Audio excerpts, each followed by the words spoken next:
Hola, muy buenos días, buenos días.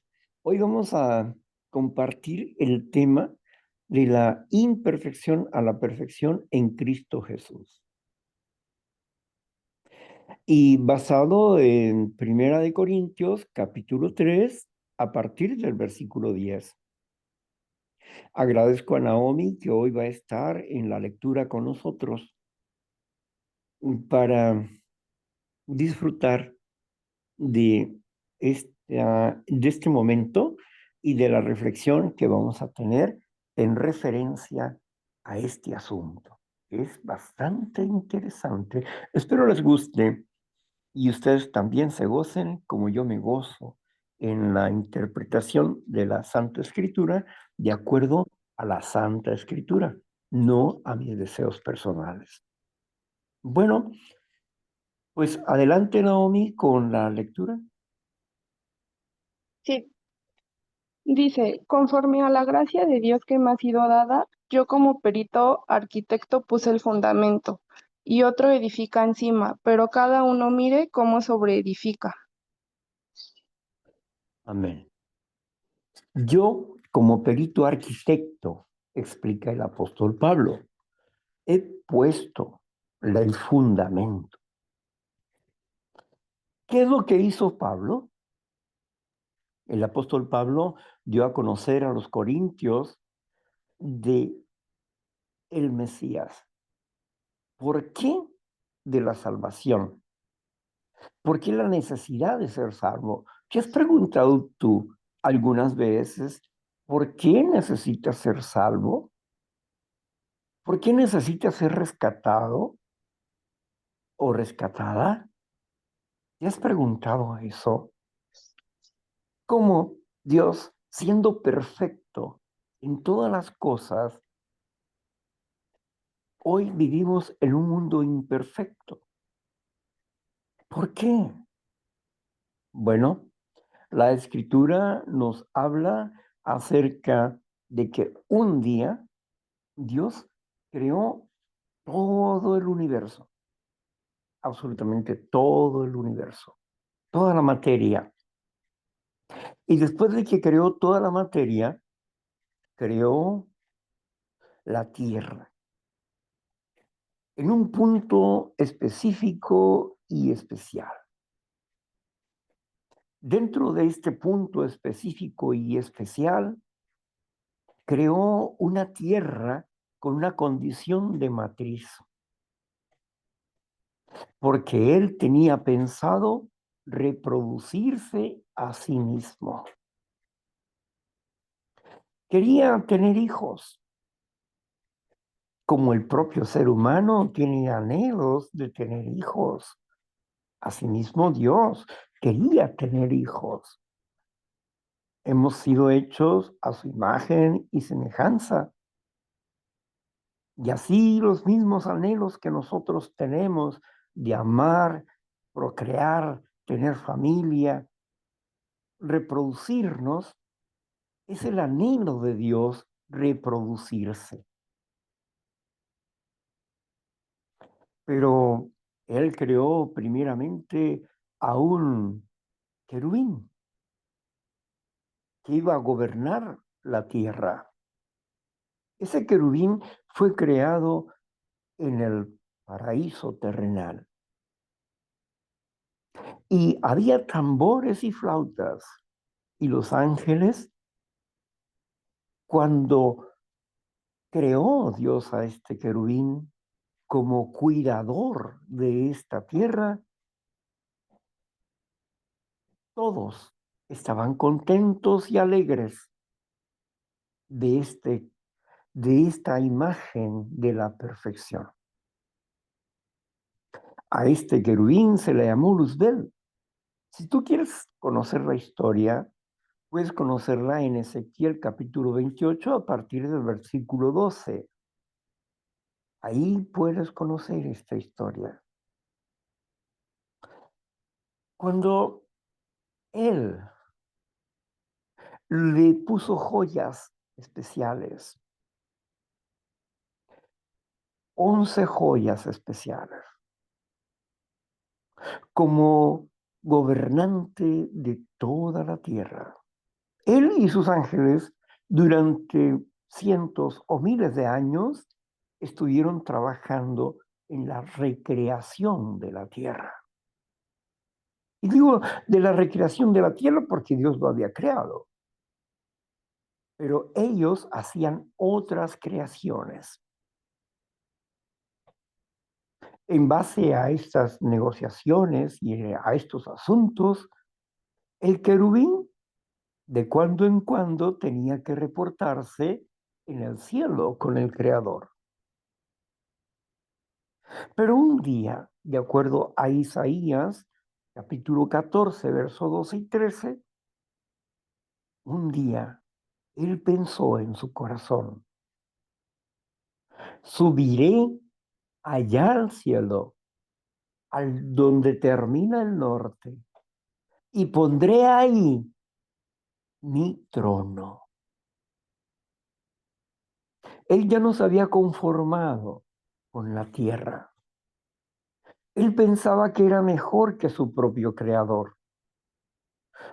Y entonces quiso destronar al creador. Pero lo que él no entendía, que Dios había creado al arcángel Gabriel con una tercera parte de sus ángeles para cualquier situación adversa, contraria, que pudiera suceder. ¿Sí? Este ser espiritual que era bueno, bondadoso, bueno, lleno de sabiduría de Dios, se transformó en diablo, en enemigo. Diablo significa enemigo. Se transformó en enemigo de Dios. También se transformó en Satanás. Satanás significa discutidor. Entonces, diablo, enemigo, Satanás, discutidor, un enemigo discutidor. Así que a su tercera parte de los ángeles, que se les había dado para que gobernaran la tierra, él los convenció para ir a guerrear contra el gran Dios del universo. ¿Y qué sucedió entonces? Fueron desechados, derribados por el arcángel Miguel. Fueron derribados por el arcángel Miguel. El arcángel Miguel tenía la tercera parte de los ángeles. Él es como el secretario de guerra de Dios. Del arcángel, el arcángel Gabriel es como el secretario de educación. Y este querubín hermoso, Luzbel, portador de luz, era el guardador de la tierra para el proyecto que Dios tenía de multiplicarse. Ninguno de los ángeles de Dios es eterno.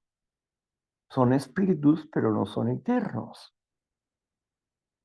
El único que posee eternidad hoy es Dios y su Hijo Jesucristo. Jesucristo logró la inmortalidad y está sentado a la diestra del Padre. Nadie tiene el privilegio de estar sentado. Los ángeles nunca se sientan, siempre están parados. Pero el Padre y el Hijo están sentados en el trono. Los ángeles nunca se cansan, son energía, pero ellos están disponibles para el pensamiento de Dios y ellos esperan la orden para actuar. Ellos son ministradores de nuestras vidas. Ellos nos ayudan en muchos aspectos de la vida. Pero no quiero hablar de eso, sino que estoy hablando acerca de cómo empezó y cómo entró el pecado a la vida humana. Este querubín hermoso, al quebrantar el mandamiento e ir en guerra contra el Dios omnipotente, regresó a la tierra. Pero al regresar a la tierra se convirtió en un caos, como dice Génesis. En el principio creó Dios los cielos y la tierra. Esto significa que los creó perfectos, porque Dios es un Dios de orden, lo creó perfecto. Pero en la parte B de este versículo dice, y la tierra se volvió desordenada y vacía. Ahí dice estaba, pero en el original hebreo significa que se volvió, cambió, se transformó en desordenada y vacía. Aquí, entre la creación y en lo que se volvió desordenada y vacía, dentro de este primer versículo, hay un espacio de tiempo abismal. Ahora bien, cuando se volvió desordenada y vacía,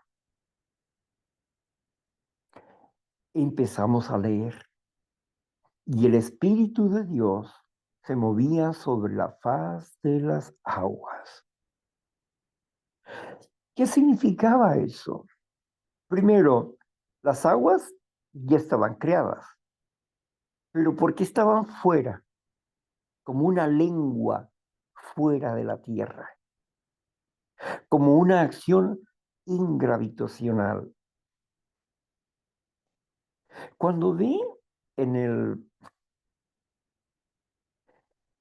en un cine de tercera dimensión en la ciudad de Tijuana, vi la, cómo los astronautas del Columbia, el transporte, ¿verdad? Eh, esa nave espacial que era el orgullo de Estados Unidos, cómo ellos empezaban a adiestrarse para estar dentro de la nave. Pero había una parte ahí donde había ingravitación, es decir, no había gravedad, y cuando ellos estaban comiendo en la nave o tomando agua en la nave, el agua era una lengua que flotaba.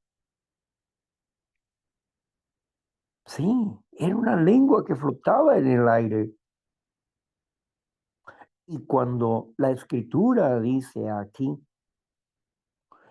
que el Espíritu de Dios estaba sobre la faz de las aguas, porque era una lengua que flotaba en los aires. ¿Por qué? Porque la Tierra se había vuelto ingravitacional, porque la base de la gravitación era el querubín, que al despegarse de su lugar, ¿qué había pasado? La Tierra se volvió desordenada y vacía. ¿Te has puesto a pensar por qué vacía?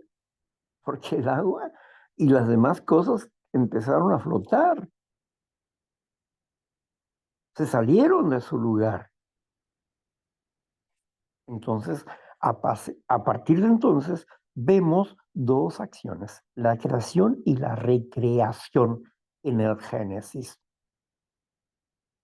Pero para que podamos entender un poquito sobre este asunto, vamos a pedirle a Naomi que nos lleve a la lectura de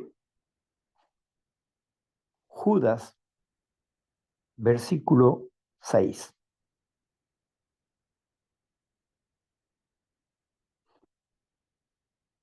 Judas, versículo 6.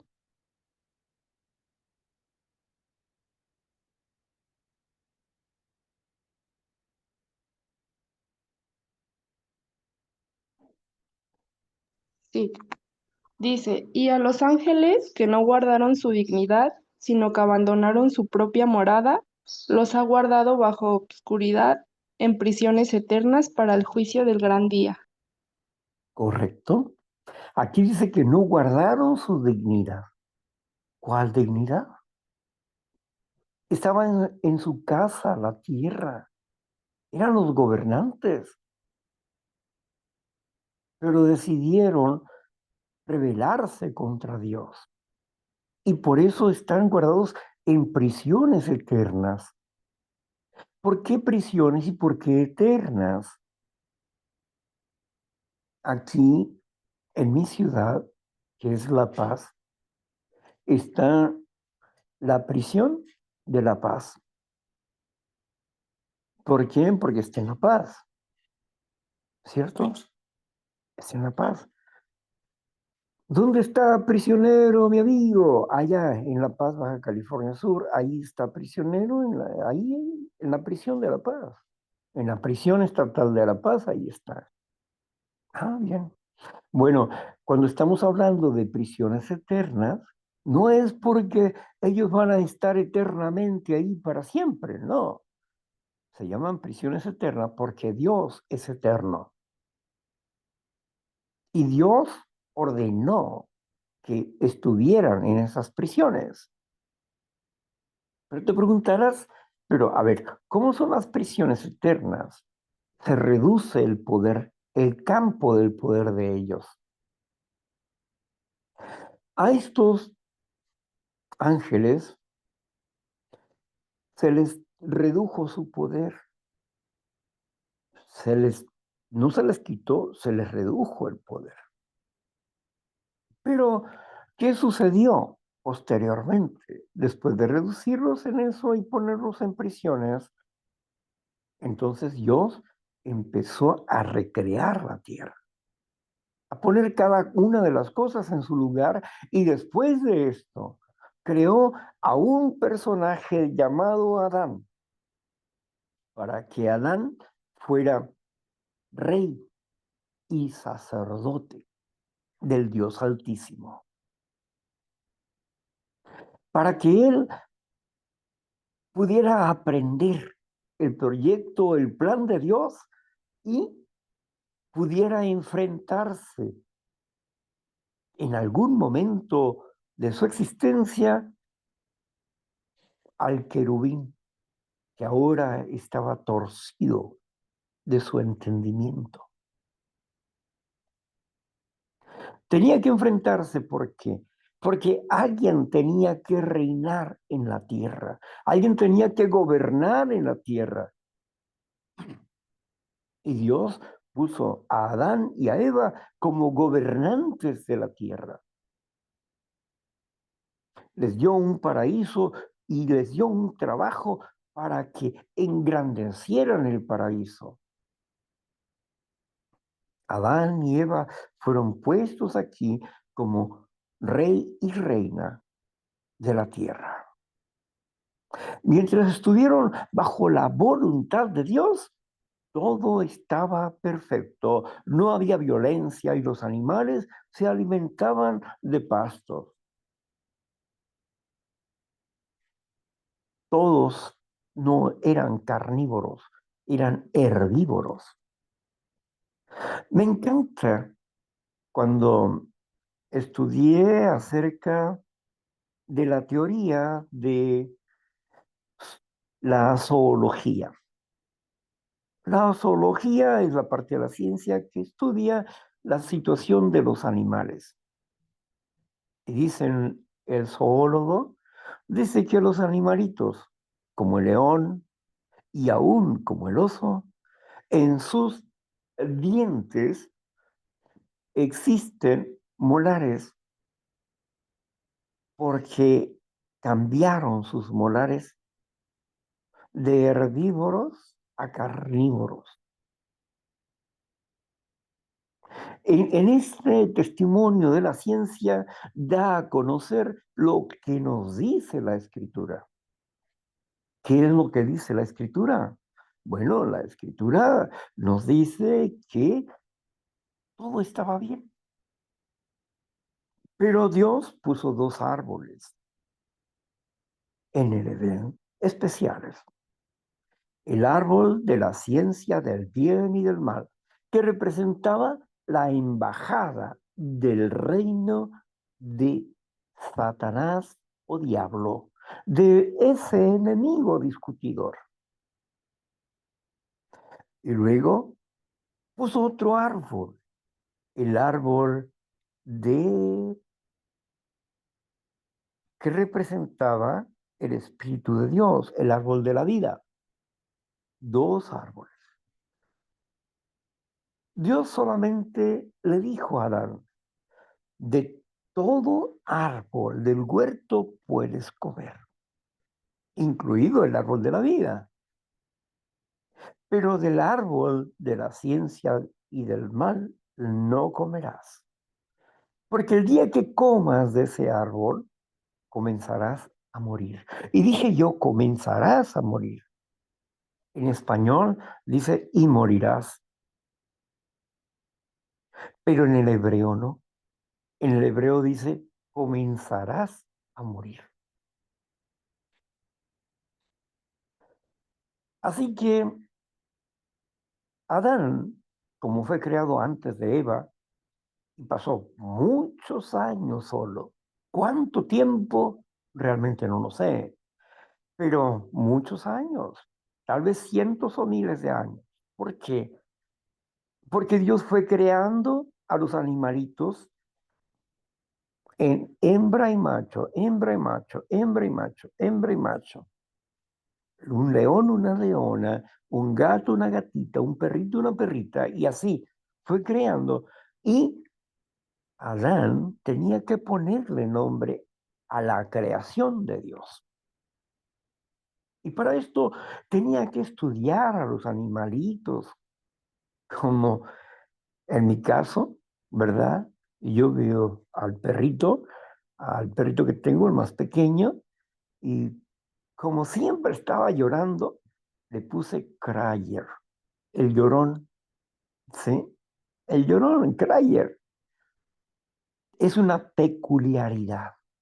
Puede ponerle cafecito, puede ponerle patitas, en fin, puede ponerle de otras formas, pero esa acción de estar llorando es Crayer, el llorón. Así que también Adán observó a los animalitos y les puso un nombre. Cuando terminó de poner los nombres y cuando terminaron de fluir la pareja de animalitos, dice que no se encontró ayuda ideal para el hombre. Buenos días, señor Víctor. Entonces, dentro de ese ideal que puso Dios, Hola, hola, buenos hombre, días. ¿qué deseas? Voy a apagar la grabación, dime qué pasa.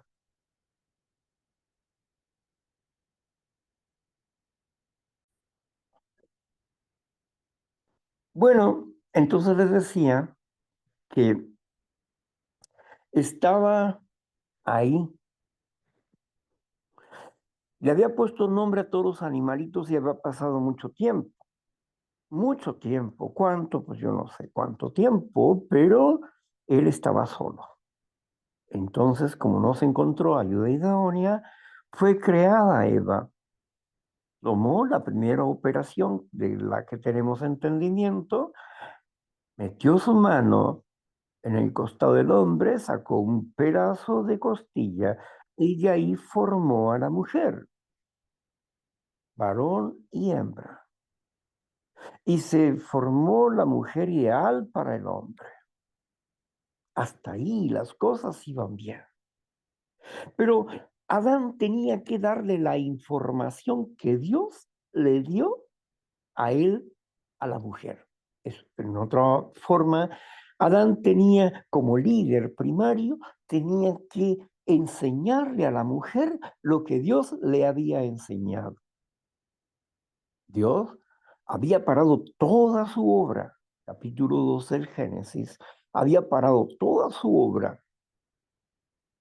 para que en el séptimo día, el Shabbat, que significa descanso o reposo,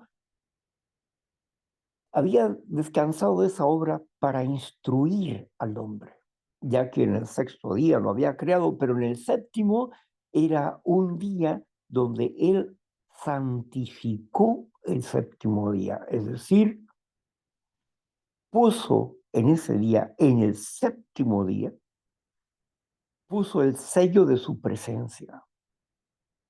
El día de análisis, de estudio, de adoración, de alabanza, el séptimo día, el encuentro con Dios.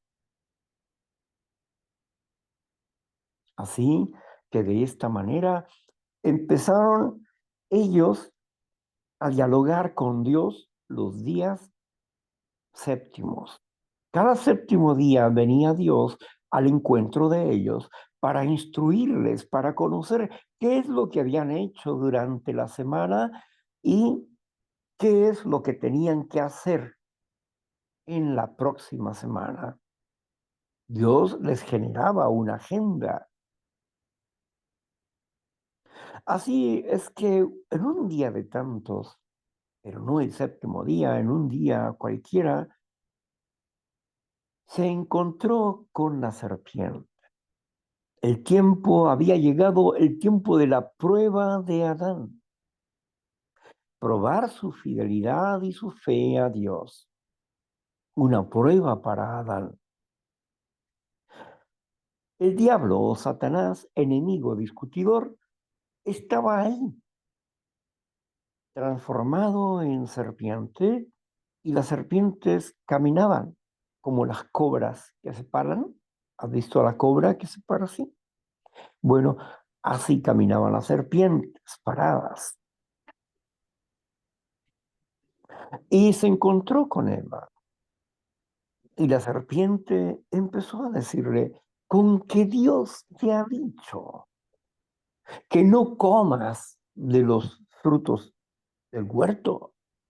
Y ella dijo, no, Dios ha dicho que no comamos del árbol de la ciencia del bien y el mal, porque el día que comamos de eso, pues mira, empezaremos a morir. Y entonces la serpiente dijo, no, tal cosa no es real. Dios sabe que el día que coman de este árbol de la ciencia del bien y del mal, ustedes serán como dioses, conociendo el bien y el mal. Y entonces Eva vio el fruto de ese árbol y fue algo codicioso para sus ojos. Si yo como de este fruto, seré como Dios, seré como mi Padre. Ella estaba emocionada al entender este aspecto, que iba a ser como Dios, como papá. Sin embargo, había alguna acción que él, Adán, ni ella, Eva, habían tomado en cuenta. Que la decisión no era de Eva, era de Adán. La serpiente llegó por el lado flaco, débil de Adán, su mujer. Cuando ella comió del fruto, ella fue con su esposo. Imagínate a Eva diciéndole a Adán, mírame, mírame, ya comí el fruto y que no me ha pasado nada, mira que no me he muerto, no ha pasado nada. Ella estaba desnuda, pero comió del fruto, pero la decisión no era de ella, era de Adán. Cuando él se le dio del fruto, y él se asustó de primer momento, pero cuando le vio que no pasaba nada, se olvidó de las instrucciones de Dios y de la palabra de Dios. ¿Qué pasaría por su mente? Pues yo puedo pensar muchas cosas. Ella ha desobedecido y va a morir. Y yo, ¿qué voy a hacer sin Eva? ¿Qué será de mí? Y entonces, cuando le dio del fruto y Adán mordió ese fruto, inmediatamente las leyes de la tierra cambiaron y los animalitos que antes comían pasto, se convirtieron en agresivos y los árboles empezaron a tener espinas. Hubo un cambio universal de las leyes y ellos comenzaron a morir. Y empezaron a entender el bien y el mal. ¿Por qué el bien y el mal? Porque se dieron cuenta de que estaban desnudos. Cuando llegó el Shabbat, el día de reposo, Dios llegó y preguntó, Adán, ¿dónde estás? Adán, ¿dónde estás? ¿Dónde estás, Adán? Y de pronto ellos fueron corriendo para buscar higueras y cubrir sus miembros sexuales. Y en ese momento, cuando ellos fueron a cubrir sus miembros sexuales, ¿qué es lo que les pasó? ¿Qué es lo que les sucedió? Tuvieron miedo. Adán, ¿dónde estabas? Tuve miedo y me escondí porque estaba desnudo. ¿Y quién te dijo a ti, Adán, que estabas desnudo? Has comido del árbol, del fruto del árbol que te dije que no comieras. Señor, la mujer que me diste por esposa, ella me dio de comer. Y la mujer dijo, la serpiente me engañó. Y ahí vino un juicio sobre el hombre por haber quebrantado y violado la ley de Dios, que significa pecado. Vayamos porque yo no les voy a decir que yo lo sé porque lo sé, simplemente porque la Escritura lo dice. Vayamos a Primera de Juan, capítulo 3, versículo 4. Por favor, Naomi, vamos a Primera de Juan, capítulo 3, versículo 4.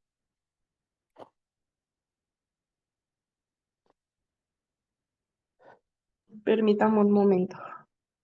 El apóstol Juan es el apóstol del amor. Él era un joven que estuvo con Jesucristo, era sobrino de Jesús. Y él se recostaba en el seno de Jesús. Y Pedro, siempre le preguntaba a Juan, le decía a Juan, preguntaré esto. Porque sabía que Juan, como joven, era alguien que Jesucristo le amaba mucho, el apóstol del amor, Juan. Él no murió violentamente, él murió de vejez, no murió violentamente. Todos los demás apóstoles murieron violentamente, pero él no. Dice, todo aquel que comete pecado infringe también la ley, pues el pecado es infracción de la ley. Amén. Entonces, ¿qué está diciendo ahí? Todo aquel que quebranta la ley, infringe la ley, quebranta la ley, ¿sí? Es infractor de la ley. Y todo infractor de la ley comete pecado, porque el pecado es infracción de la ley. Entonces, ¿qué es pecado? Infringir, quebrantar, violentar, romper la ley. Eso es pecado. ¿Se dan cuenta ustedes? La Biblia se interpreta a sí misma. No necesitamos interpretarla nosotros. Pero para que yo les muestre o les enseñe la interpretación de la Biblia de cada cosa, tenemos que pasar mucho tiempo juntos hablando de este tema o de otros temas. El pecado entró al hombre y por la desobediencia del hombre entró la muerte. Vayamos a Romanos capítulo 5, versículo 12. Ahí el apóstol Pablo nos va a hablar de esta situación de la infracción de la ley. Porque aunque desconozcamos la ley está establecida. Y si quebrantamos la ley, somos infractores y merecemos ¿qué? Bueno, primero vamos a ver cómo pasó la muerte de un hombre, del primer Adán, a todos los Romanos, hombres. perdón. Capítulo 5, versículo 12. Dice, por tanto, como el pecado entró en el mundo por un hombre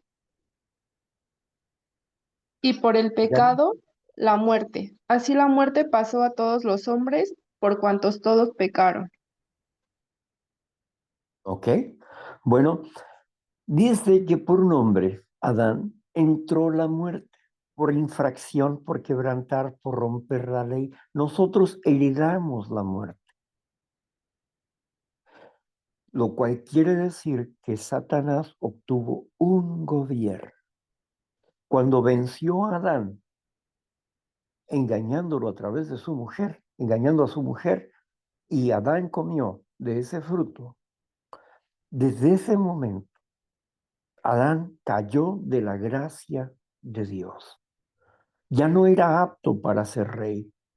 Y entonces tuvo que haber un gobernante. ¿Quién gobierna hoy en día? Vayamos a Filipenses capítulo 6, versículo 12.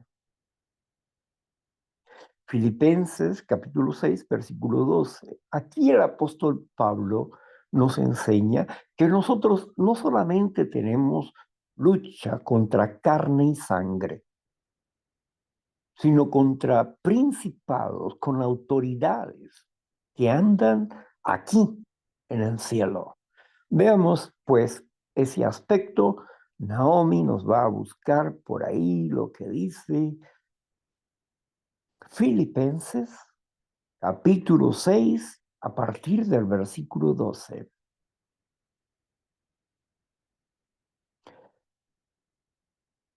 Mientras lo encuentra, les comento. Aquí me hago yo esta pregunta. Si el diablo está en el infierno, ¿dónde está el diablo? Perdón, Víctor, no hay 6, no hay 6. Quizá es otro versículo. Filipenses, dije. Efesios, es Efesios. Efesios 6, 12. Efesios 6, versículo 12. Me equivoqué, perdóname. Entonces, ¿qué es lo que vamos a ver aquí? La pregunta que me hago, les decía, es, si está el infierno y dicen que en el infierno está el diablo o Satanás, ¿dónde está Satanás? ¿Y qué está haciendo hoy en día? Aquí en Efesios, el apóstol Pablo nos habla claramente de esta acción. ¿Lo tienen? Efesios capítulo 6, versículo 12. Sí, porque no tenemos lucha contra sangre y carne, sino contra principios, contra potestades, Principado. contra los gobernantes de las tinieblas de este siglo, contra huestes espirituales de maldad en las regiones celestes. Amén. Vuélvalo a leer, por favor, más despacio para que pueda entenderlo. Naomi.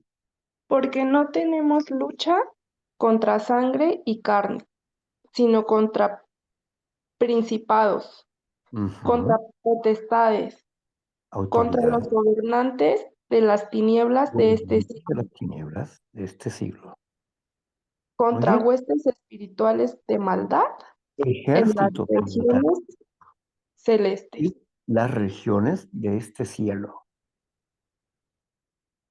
¿Qué es lo que está diciendo Pablo? Estaba describiendo un gobierno de maldad en esta tierra. El diablo es gobernante de esta tierra. Y sus ejércitos de maldad, principados. Hay príncipes. El diablo tiene un conglomerado de príncipes para cada país, para cada situación, cada región. Tiene ejércitos de maldad que gobiernan el aire. Entonces, si el diablo es gobernante de la tierra, ¿dónde está el infierno?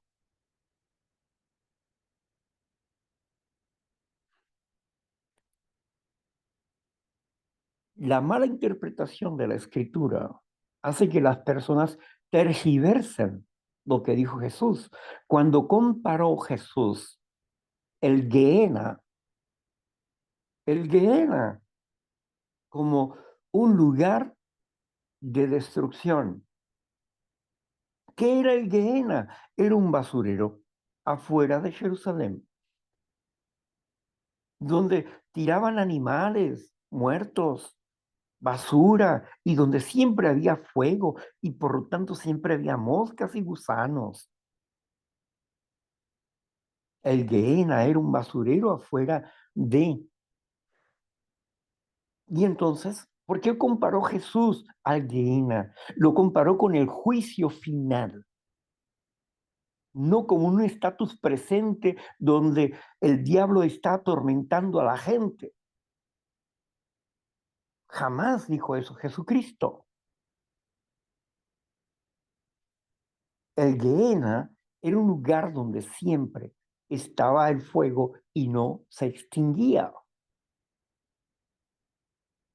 Y cuando vemos el capítulo 20, 21 de Apocalipsis, podemos ver el juicio final, donde nadie va a poder apagar ese fuego hasta que se extinga toda la basura mundial, de aquellos que ni pudieron ni quisieron cambiar, de aquellos que conocieron la verdad y la rechazaron, y serán destruidos para siempre y nadie tendrá memoria de ellos, dice la Escritura. Pero nadie en este momento está siendo atormentado en el infierno, como dijo Dante Alighieri. Esa doctrina o esa enseñanza fue impuesta y fue impuesta para asustar, para amedrentar, para controlar a las personas. De acuerdo al pensamiento de Dante Alighieri, un hombre que alcoholizado vio el cielo y el infierno en su delirio. ¿Por qué? Porque era griego y ellos pensaban así. Ellos pensaban que el hombre era eterno, pensaban en el infierno y en el cielo. Era su filosofía de ellos, pero no eran hebreos. No eran hebreos, no eran las 12 tribus de Israel.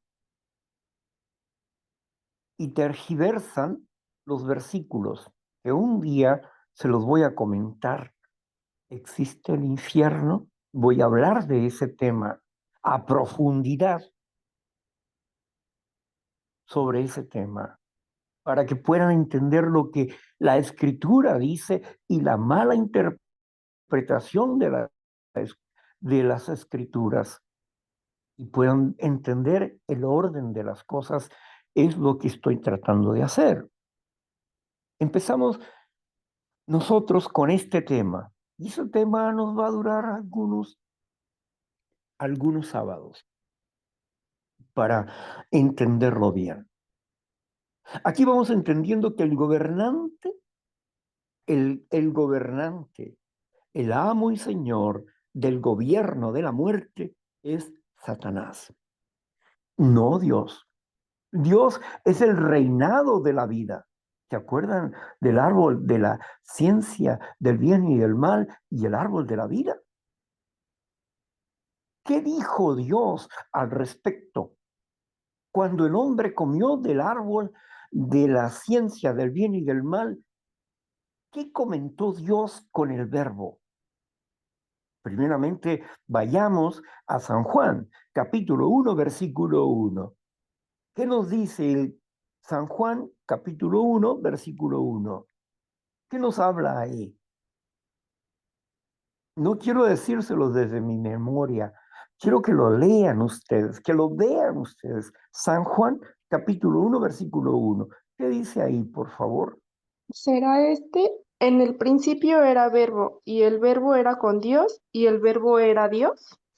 Amén. Amén. Entonces, en el principio era el verbo, la palabra. La palabra es acción. En el principio era el verbo, y el verbo era con Dios, y el verbo era Dios. Entonces, quiere decir que en el principio el verbo estaba con Dios, y el verbo también era Dios. Ahora vamos a ver, ¿quién es el verbo? Aquí estamos hablando de un ministerio espiritual. Pero Juan, quiere descubrirnos un misterio. Ahí mismo, en el capítulo 1, en el versículo 14, por favor, Naomi, vaya al versículo 14. ¿Qué nos dice ahí?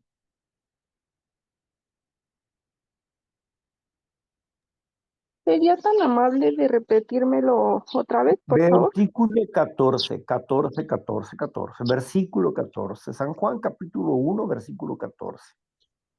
Ok. Dice, y aquel verbo fue hecho carne, y habitó entre nosotros, y vimos su gloria, gloria como del unigénito del Padre, lleno de gracia y de verdad. Entonces, quiere decir que el verbo se hizo carne, se humanó. ¿Y quién se humanó? Jesucristo. El verbo y Cristo son la misma persona, pero antes ya coexistía con el Padre. Antes dice, en el principio. ¿Cuándo es el principio? Cuando no existían ángeles, cuando no existía materia, cuando no existía absolutamente nada. Eran el Dios y el verbo, la palabra. Ellos dos coexistían. Es antes de que nada existiera. Y ellos dos crearon el reinado espiritual como el reinado de la materia. Ellos dos. Ahora vayamos a Génesis capítulo 3, versículo 21. Por favor. Génesis, primer libro del Antiguo Pacto o Testamento. Génesis capítulo 3, versículo 21.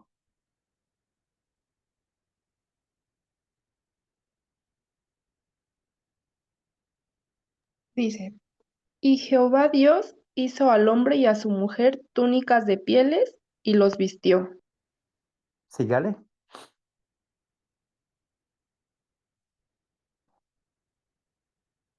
Siga, por favor, leyendo.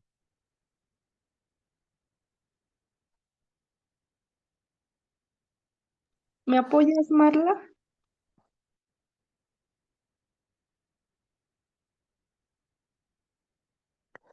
Génesis capítulo 3. Sí, Y dice así, y Jehová Dios hizo al hombre y a su mujer túnicas de pieles y los vistió. Y dijo Jehová Dios, he aquí el hombre es como uno de nosotros, sabiendo el bien y el mal. Ahora pues, que no alargue su mano y tome también del árbol de la vida y coma y viva para siempre. Amén. Amén.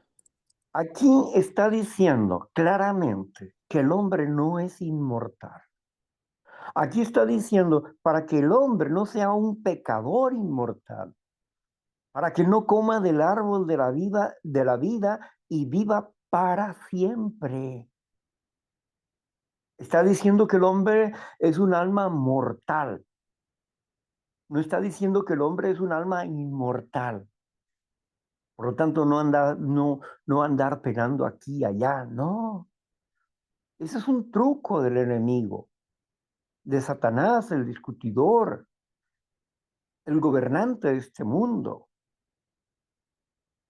Pero aquí la escritura dice claramente, para que no coma del árbol de la vida y viva para siempre, vamos a ponerle ¿qué? Un stop. Vamos a cerrarle el camino a ese árbol. Y ese árbol representa a Jesucristo en su ministerio. Él dijo, yo soy el camino, soy la verdad y soy la vida. Y también dice San Juan 3:16. A ver, vayamos a San Juan 3:16. ¿Qué es lo que nos dice ahí?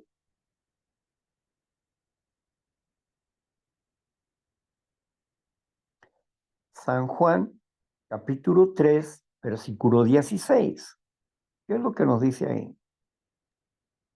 Voy, un segundo.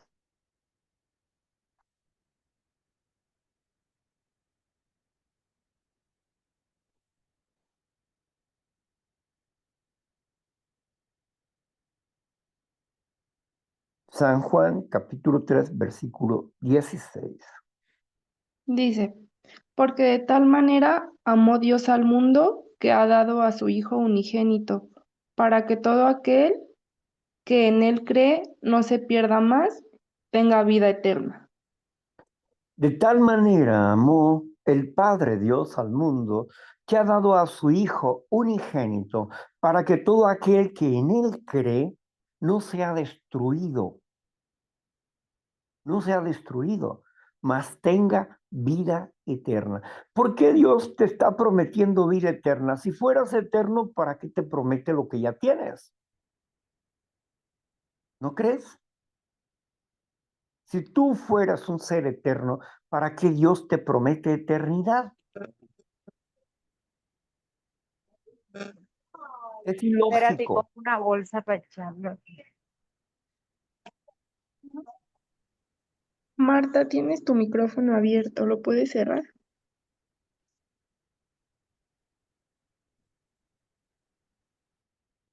Es ilógico. De tal manera amó Dios al mundo, al Padre Dios al mundo, que dio a su Hijo unigénito, el único que es congénito, que es de acuerdo a su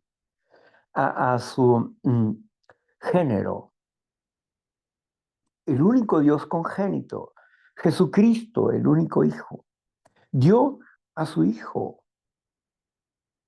¿Para qué?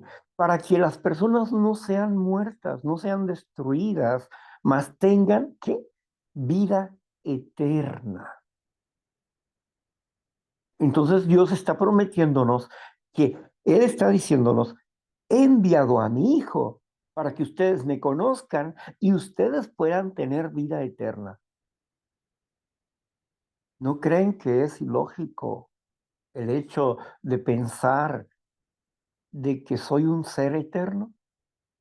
¿Un alma eterna? La Escritura dice que no somos eternos, que la eternidad es un regalo que Dios nos da, porque el único inmortal es Jesucristo y el único eterno es el Padre.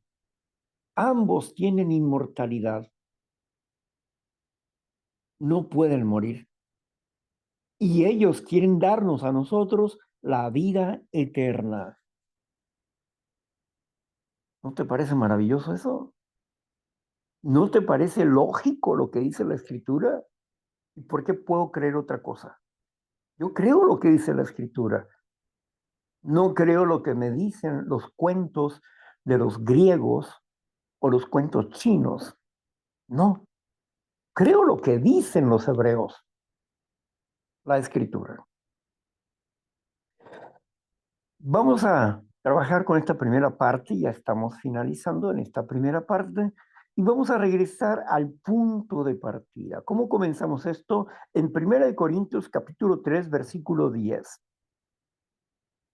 Vayamos de nuevo al versículo.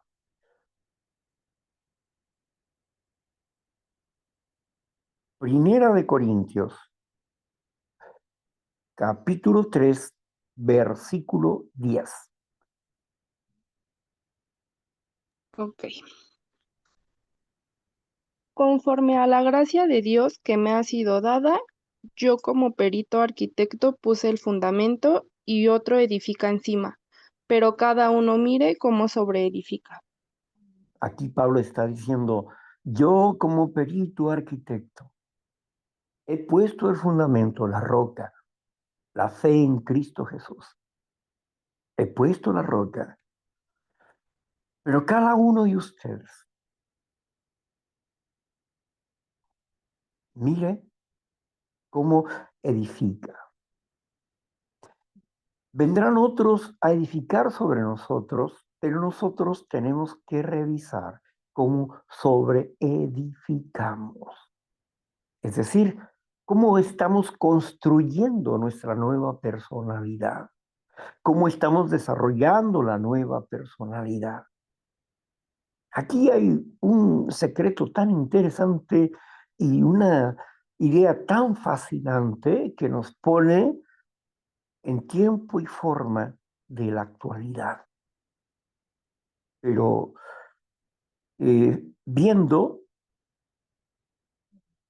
el tiempo, vamos a dejarlo como la primera parte y nos veremos el próximo sábado hablando de este mismo y fascinante tema, porque hay cosas más profundas todavía que nos compete en nuestra época, en nuestro tiempo y en nuestro crecimiento como criaturas llamadas por Dios para ser a la imagen y semejanza espiritualmente del Creador, el Padre y el Hijo.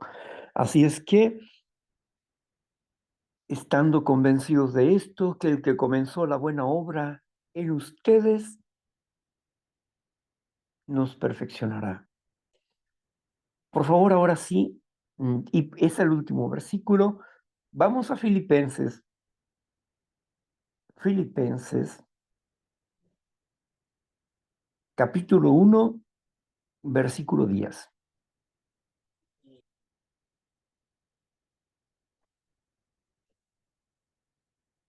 Sí,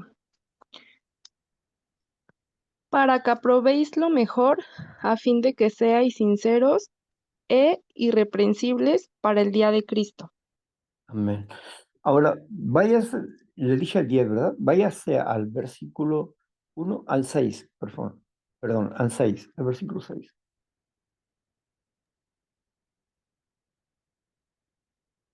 Está persuadido de esto, que el que comenzó en nosotros la buena obra, la perfeccionará hasta el día de Jesucristo. ¿Ok?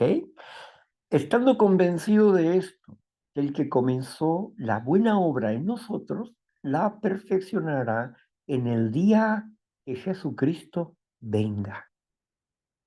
¿Comprenden?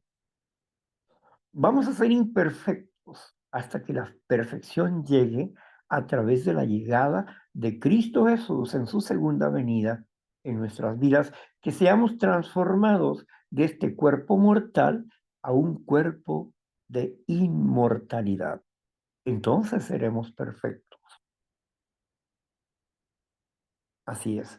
Bueno, Pues esto lo vamos a dejar para el próximo sábado, como lo he dicho, y agradezco mucho su atención, su amor, su cariño, su espera, su paciencia, y agradezco a Naomi por su interacción con nosotros, al igual que Marla, que está ahí también de apoyo. Muchas gracias por esto, y agradezco a Karina, que es la coordinadora de las coordinadoras, ¿no? Bueno, en fin. Agradezco a Dios por la oportunidad que me da de estar con ustedes y vamos a continuar en la parte donde ustedes nos conversan, nos platican, nos hablan de lo que ustedes deseen y si tienen alguna pregunta pueden hacerla.